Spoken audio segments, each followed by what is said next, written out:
Heads up.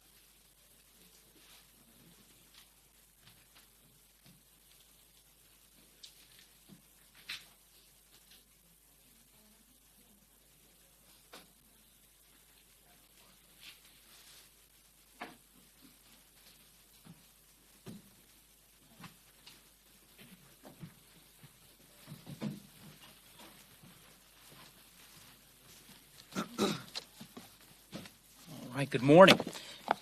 Thank you all for joining us today here on Capitol Hill.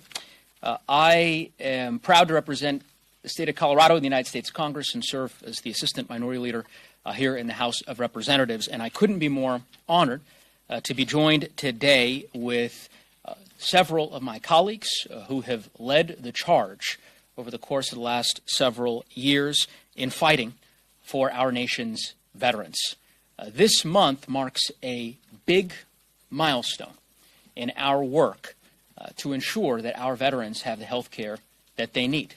1 million claims, as you'll hear from my colleagues gathered today, have now been filed under the PACT Act. Transformative, generational legislation that President Biden, Ranking Member Takano, Representatives Levin, Widzinski, and Strickland all helped usher into law. Nearly 2 years ago, we ultimately were able to get the Honoring Our PACT Act across the finish line. Thanks to congressional Democrats and President Biden, more than 1 million veterans and survivors have now received their PACT Act benefits. The PACT Act accelerated VA healthcare enrollment periods for almost any veteran exposed to toxins. And we are fighting as House Democrats to make sure that no money or benefits are left on the table, encouraging veterans in communities across the country to file their full claims and to make certain they're getting all their backdated benefits. I know those of you who may have tuned into C-SPAN over the course of the last few days know well how House Republicans have spent the majority of their time this week fighting on the floor for, literally, freedom for refrigerators. Not my words, these are their words. House Democrats are fighting for our veterans. Stark contrast, stark difference, led by the champions here who have joined me today. So it gives me great pleasure, and it's a real privilege to be able to introduce to you the ranking member of the Veterans Affairs Committee who led the charge in getting the PACT Act across the finish line 2 years ago, Ranking Member Takano. Thank you, Assistant Leader Joe Neguse, for holding this press conference today. 2 years ago, House Democrats, led by Speaker Nancy Pelosi and with the support and leadership of President Joe Biden, delivered for veterans by passing the Honoring Our PACT Act, the largest expansion of benefits in more than a generation. We have a sacred obligation to pay for all the costs of war, and this includes supporting veterans when they come home. The Honoring Our PACT Act is doing just that by making the connection between service to our country and certain illnesses, allowing veterans to receive care and benefits faster than ever. More than 1 million veterans and their survivors have received disability payments, and we're not going to stop there.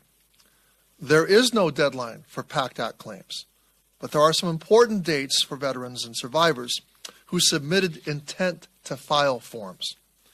The purpose of submitting those forms was to put in a placeholder to receive backdated benefits. Veterans and survivors who submitted intent to file forms have 365 days to submit completed forms. So I'm telling all veterans out there today, please make sure that you don't miss out on backdated benefits that could backdate back to the summer of 2022. In May, we hit an incredible milestone. As I said before, 1 million veterans and their survivors have been granted their PACT Act benefits. In April, 50,000 women veterans signed up for VA health care so far this year. That's a 20% increase over the last year. These are some amazing numbers, but I know we have so much more to do. In addition to the PACT Act, other bills passed by Congress are having an impact.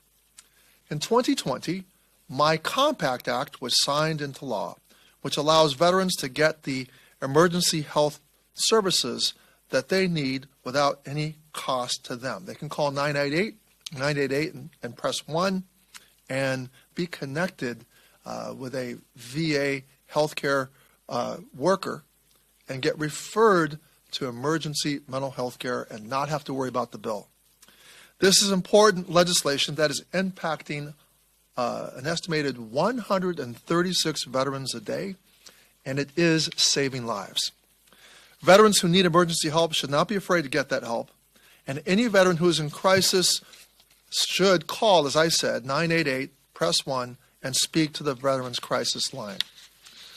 House Democrats are fighting to reach every veteran and to ensure that they get the benefits they deserve.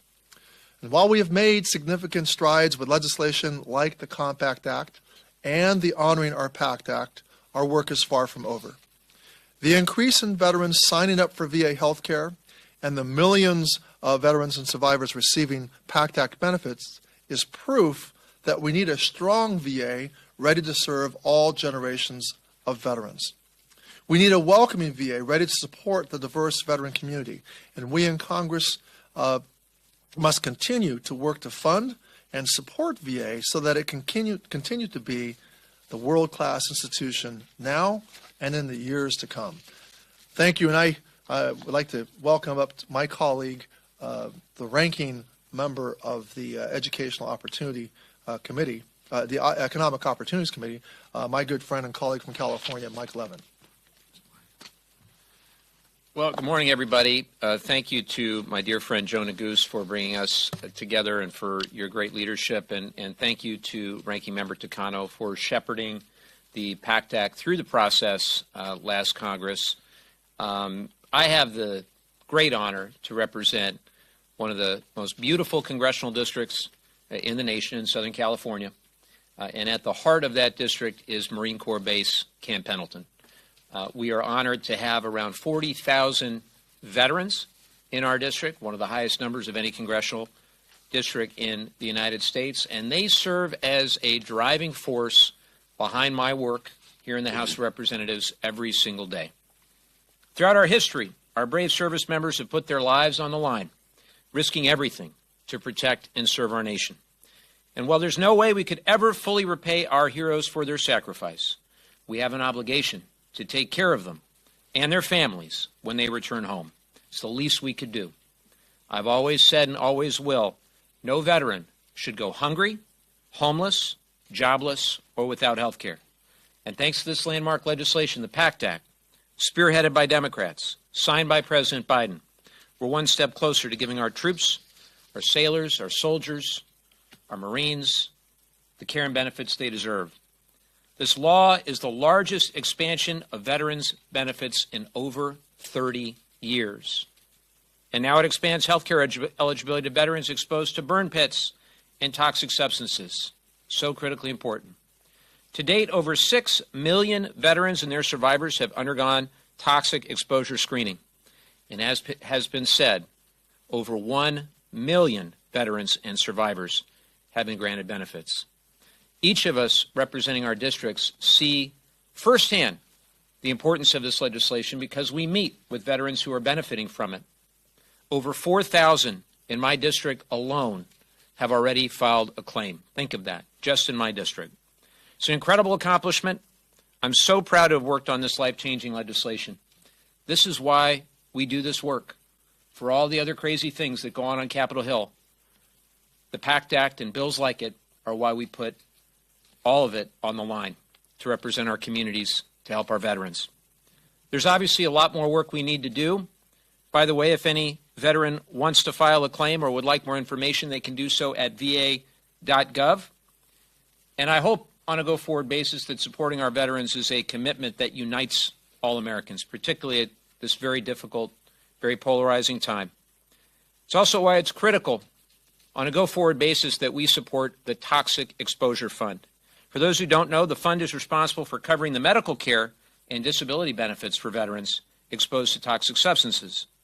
Sadly, there have been some of my colleagues who love to talk a good game when it comes to veterans, but when it actually comes to paying the bill, to making sure that the Toxic Exposure Fund has what it needs to serve these veterans, they don't always agree with that.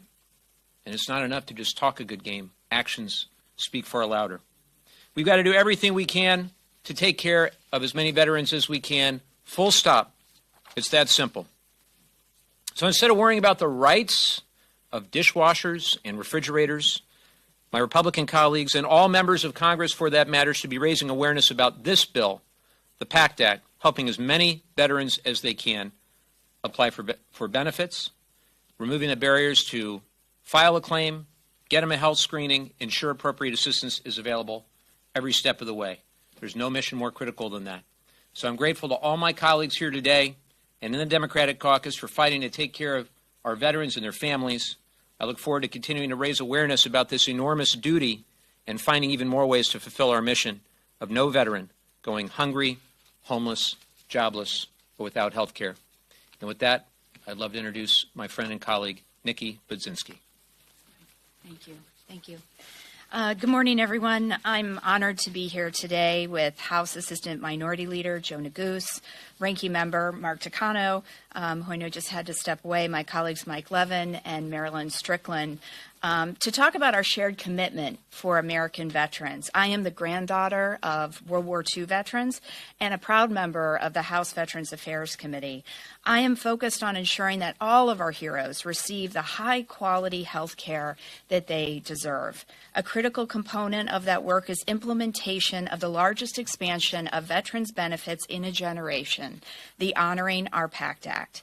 This bipartisan accomplishment by the House, the Senate, and the White House has helped more than 1 million veterans and their survivors gain access to new benefits, all while cutting red tape and reducing wait times for our heroes. We're here today to encourage more of our nation's veterans to take advantage of the high-quality health care that they have earned. Veterans that have previously submitted an intent to file have 1 year, as you heard from Ranking Member Takano, from their date of submission to file a claim. For others, it is not too late to apply for benefits. Earlier this year, the VA announced it would be opening healthcare enrollment for almost every veteran who is eligible. This enrollment has no end date. And even folks who aren't currently sick, we encourage you to get screened and enter VA healthcare if you come down with an illness covered in the PACT Act. I want to thank again Assistant Minority Leader Neguse for bringing us together today to highlight this critical information for America's veterans. And with that, I'd like to turn it over to my friend and colleague, Marilyn Strickland. Thank you, Representative Budzinski, for the introduction, and thank you, Representative Takano, for your leadership. The PACT Act is the largest expansion of VA benefits in a generation. It ensures that veterans can receive their benefits more quickly.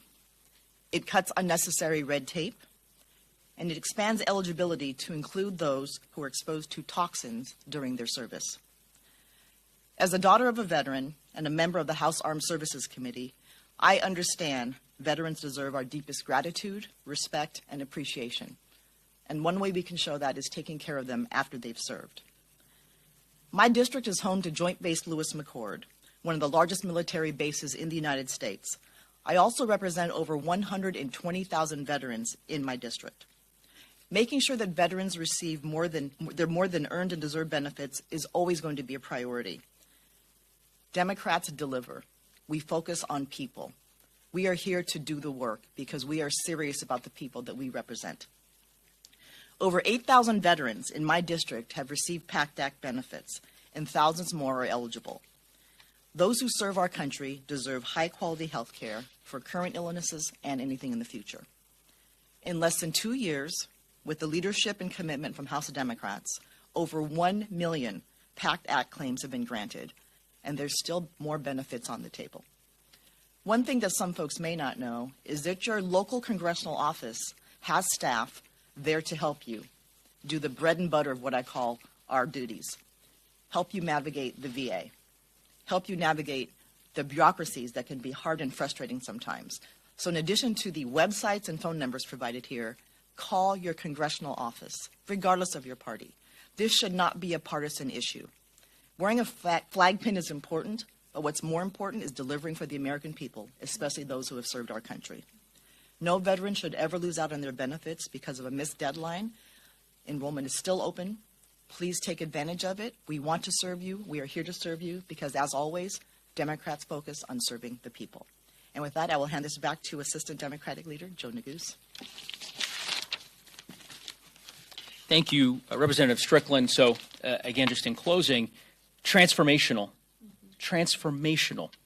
in terms of the impact that the PACT Act has had and will have for generations to come. And I couldn't be more grateful to Subcommittee Ranking Member Levin, Representative Budzinski, Representative Strickland for their steadfast leadership in this regard. House Democrats are about the policy, about solutions, not stunts, unlike, unfortunately, our colleagues on the other side of the aisle. We'll take a couple questions. Caitlin? Hi. So your Colorado colleague, Michael Bennett, was on CNN last night saying that he thinks Biden would win. This polling in Colorado showing that while Biden would beat Trump, he's at 42%. How do you feel about the Biden presidential candidacy at this point? And given House Democrats' concerns about flipping the chamber in the fall, are these kind of numbers and sentiments, like, what do you think the effect's going to be down ballot, especially for frontline races like in CD8, in Colorado CD8? So a couple things I would say, and I want to be nuanced in my answer because, as you know, try not to talk about electoral politics here under the dome. So happy to talk at greater length with you and with others off campus. Obviously, I have great respect for Senator Bennett, who's a dear friend of mine and has been a mentor and a great colleague. He can speak for himself with respect to his remarks. What I would say is this. I've had the privilege of representing Colorado for nearly 6 years in the United States Congress and being a proud member of the Democratic Caucus. The Democratic Party, both within Washington and writ large, is the Big Tent party. We have a richness of views that span the ideological spectrum, and we are not afraid or shy away from having robust discussion and debates about policy issues, about strategic political considerations and paths, ultimately all undergirded by a shared set of values of moving our country forward, of putting people over politics, again, of pursuing policy that inures to the benefit of the American people. Obviously, the stakes are very high. You've seen some of that debate unfold over the last 2 weeks. We've had a number of family conversations, and I believe that's healthy. We don't shy away from that, unlike our counterparts on the other side of the aisle. I would say, speaking only for myself, obviously President Biden is our nominee. I've heard nothing to suggest that he's made a decision to the contrary. I think House Democrats are united in drawing a clear contrast between the optimistic and hopeful vision for the future of our country that our leader, Leader Jeffries, has articulated time and time again, undergirded by the work that we have done in partnership with our colleagues in the Senate and, of course, with the White House, on a litany of issues, of course, including the one that we're here to talk about today, the PACT Act. And that contrast could not be clearer when you look at what's happening on the other side of the aisle, and a former president and his sycophantic colleagues in the House and in the Senate who wish to impose, in my view, a very destructive agenda, unfortunately, on the American people that would undermine core values, core freedoms that Americans have spent generations fighting for. So beyond that, I'd like to keep the focus on the PACT Act, and again, happy to talk to you about electoral considerations outside of the Capitol. So, yes, sir. I hear what you're saying, but I'm curious to know. I'm curious to know what's your message to those 14 million Americans, those 14 million Democratic voters who have already casted their votes in primaries across the country about replacing his him at the top of the ticket, is occurring. House Democrats have called themselves the Democracy Party. They all have criticized House Republicans for being anti-democratic. There are folks out there who have already cast their vote for the president who view the debate that's going on under the dome as anti-democratic since they've already casted their vote. What's your message to those 14 million voters? Well, look, as I said, not going to get into electoral politics under the dome. I'm happy to entertain those questions off campus. I would just say, with respect, you mentioned democracy, and of course, our ironclad commitment to protecting our democracy. I was on the House floor on January 6th with many of my colleagues here and elsewhere. I'm old enough to remember 3 years ago when the former president tried to subvert the peaceful transfer of power and stop the Electoral College certification. And when over 100 of my Republican colleagues marched back to the House floor after a mob had descended on the Capitol and voted to overturn the election nonetheless. So I know you're not doing that, of course, as you know, but certainly won't accept any lectures from my colleagues on the other side of the aisle who I think have chosen time and time again to take steps that subvert our democracy. So I will simply leave it there. I hope someone's got a question about the PACT Act. Otherwise, we may have to cut a little short. But yes. Thank you very much, Congressman. Regarding the PACT Act, it exists primarily to help veterans who have respiratory issues from zone pits. But there are many veterans who deployed to bases after 9/11 across the world, such as the K2 base in Uzbekistan, who have other issues due to soil contamination, uranium disposal, chemical waste disposal, and their neurological, autoimmune disorders and other illnesses are not directly addressed by the PACT Act, and they've been advocating for changes to get the support they need.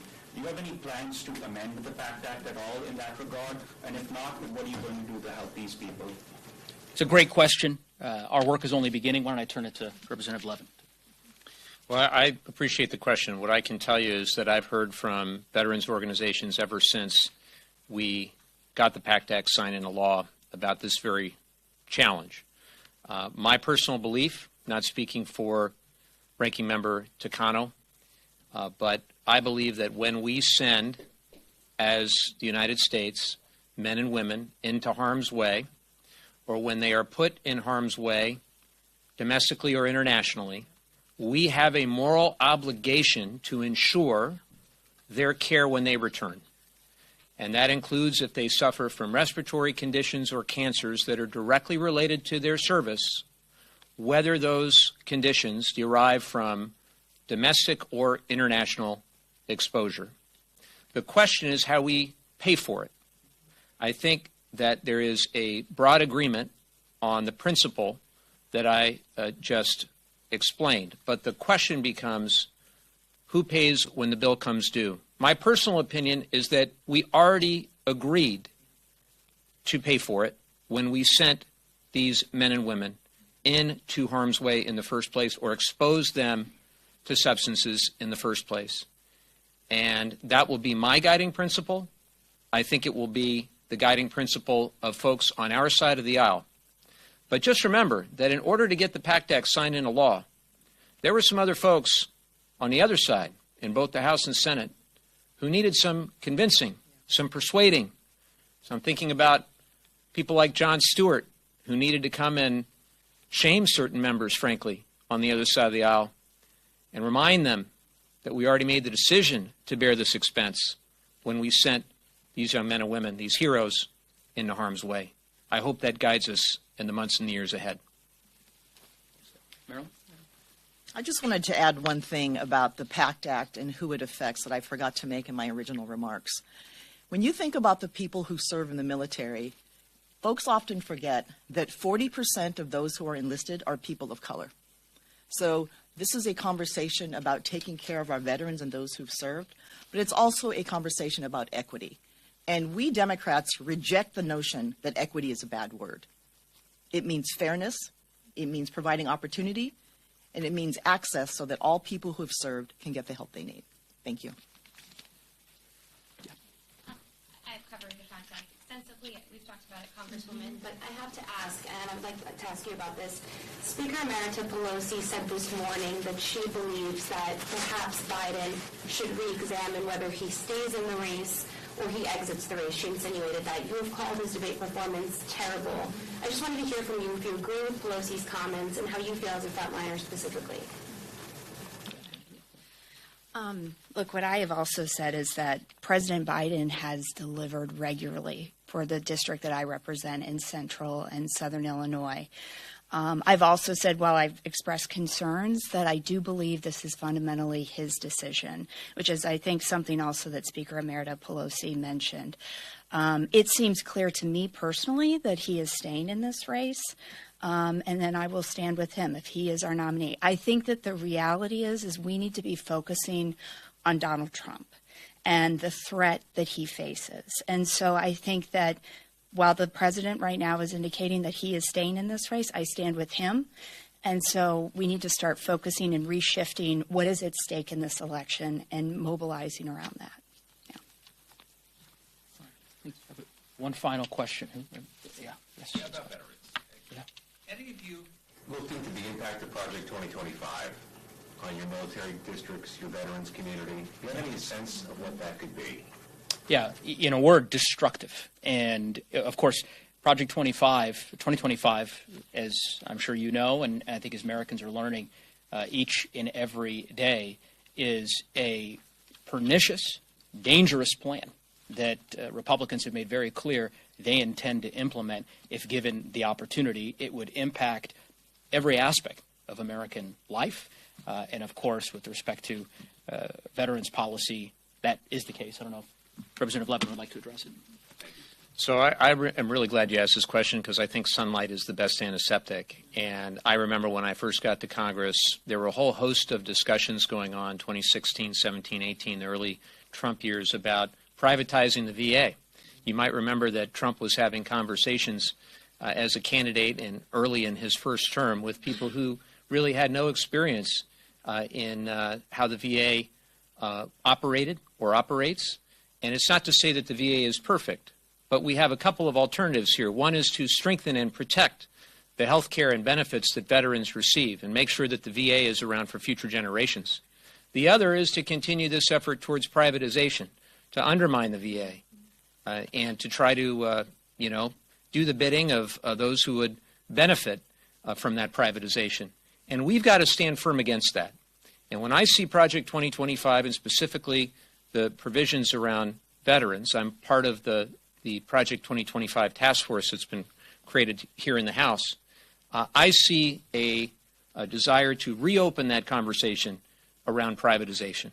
We've got to do everything possible to ensure that the veterans who currently are receiving VA care, and I've got great VA facilities in my district in Oceanside, California, and there's a great VA facility in San Diego, California, that those facilities like that all around the country are better in 10 years, 20 years, from a care perspective, from an infrastructure perspective, than they are today.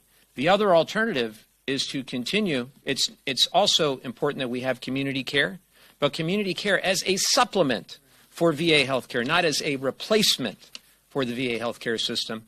And fundamentally, that's what we need to fight back against, and that's what I'm most concerned about. Representative Strickland. Scott, I wanted to add one other thing about Project 2025. If you read it, it's basically a way to try and dismantle all the agencies that protect us, from consumer protection. It includes all the rights that we have fought so hard for. And specifically about veterans, I think about the Veterans Administration Hospital in my district. A lot of the people employed there are veterans themselves. And this is why we want to make sure that the VA stays a public agency, because we're employing veterans, and who better to serve veterans than those who've served themselves. Thank you. Thank you for your patience. Thank you for attending today. And we look forward to continuing this important work in the weeks, months, and years ahead. Thank you. Oh, that's one of those. Take them all. Take them all.